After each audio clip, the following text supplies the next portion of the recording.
আসসালামু আলাইকুম। সবাইকে আন্তরিক শুভেচ্ছা ও অভিনন্দন জানিয়ে শুরু করছি আজকের এই ব্লগটি। আজ আপনাদের মাঝে হাজির হলাম নতুন একটি ইউনিক ব্লগ নিয়ে। আমি আপনাদের সাথে আমার গ্রামীণ বাংলার পরিবেশের সাথে কাটানো সুন্দর মুহূর্তগুলো আজ শেয়ার করতে চলেছি। আশা করি আপনারা সবাই গ্রাম বাংলার প্রাকৃতিক পরিবেশ ভালোবাসেন। শীতের বিকেলবেলা তুলনামূলক অনেক কম শীত হয়। আজকের আবহাওয়াটা অনেক সুন্দর ও প্রাণবন্ত ছিল।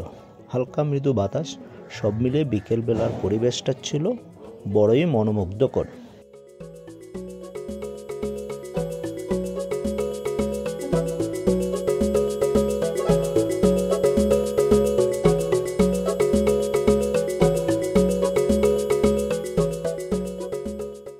তাই আজকের বিকেলবেলা বের হলাম পরিবারের সবাইকে নিয়ে প্রাকৃতিক সান্নিধ্য পেতে কিছু সময় অতিবাহিত করার জন্য।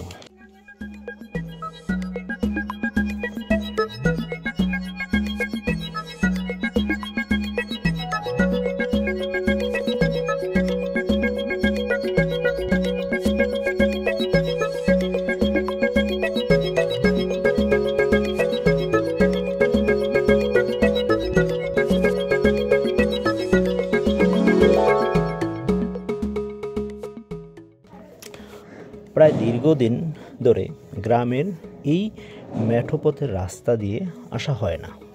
আমার এই এলাকার নাম হামসাদি। এটি সোনারগাঁ থানার নারায়ণগঞ্জ জেলায় অবস্থিত।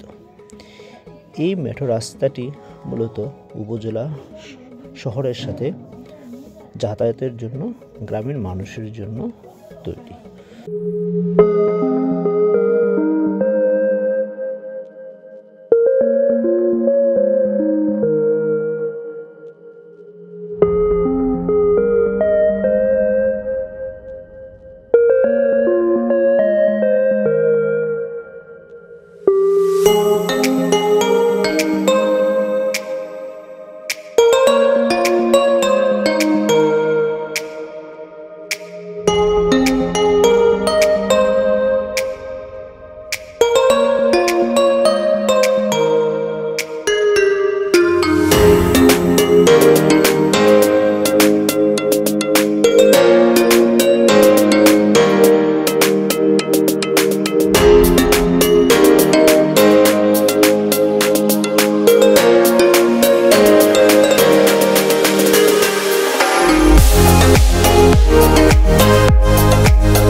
ছোট্ট সরু রাস্তা, দুই পাশে দুব্বা গাছ, লতা পাতা, সবজি গাছে ভরা। সেই সাথে রাস্তার দুই ধারে হাজারো কৃষি জমি, সবুজ সমারোহ। প্রকৃতি যেন সম্পূর্ণরূপে সৌন্দর্য নিংড়িয়ে দিয়েছে।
ওই পারে বাড়ির ওই পারে যাবো না, হেরা যাক, আমি এমনি ওই বাড়ির ভিতর দিয়ে ওই পারে যাইতে হয়।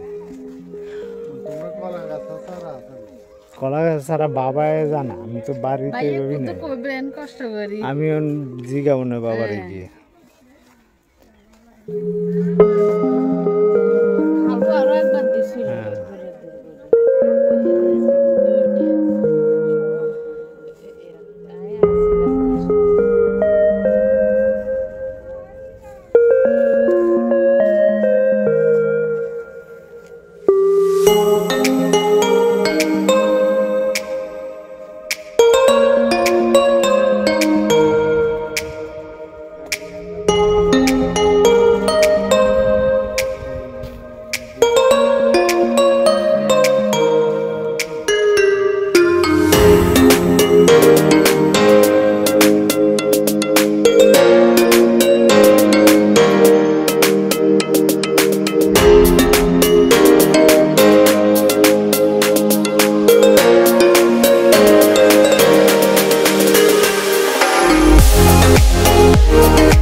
আমার নিজ বাড়িতে আমার ছেলে সুন্নতে খাতনার আয়োজন চলছিল। সেই ফাঁকে প্রাকৃতিক নির্মল সুন্দর বিকেল গ্রামীণ এলাকায় ঘুরে দেখতে বের হয়ে শৈশবের স্মৃতিগুলো মনে পড়তে লাগলো। গ্রামে কাটানো সবচেয়ে সুন্দর মধুর স্মৃতি হলো শৈশব জীবন। এখনো সময়ে অসময়ে সেই শৈশব জীবনের কথাগুলো মনে পড়ে। গ্রামের মানুষজন অনেক সহজ সরল সোজা মনের, তাদের মনে রয়েছে অফুরন্ত ভালোবাসা। টিনের ভেড়া, টিনের চালে, মাটির ঘরে বসবাস করা মানুষগুলো, তাদের রয়েছে অফুরন্ত সুখ ও শান্তি। সেই সাথে সবাইকে আপন করে নেওয়ার প্রবণতা। তারা জীবনযাপন করে অনেক সহজ এবং সরল। আশা করি আপনাদের আমার এই এলাকার সুন্দর বিকেলটা উপভোগ করছেন এবং প্রকৃতির মাঝে সৌন্দর্য উপভোগ করার চেষ্টা আপনারা করেছেন। তাই আজকে আর কথা বাড়াবো না, সবাই সুস্বাস্থ্য কামনা করে বিদায় নিচ্ছি। আল্লাহ হাফেজ।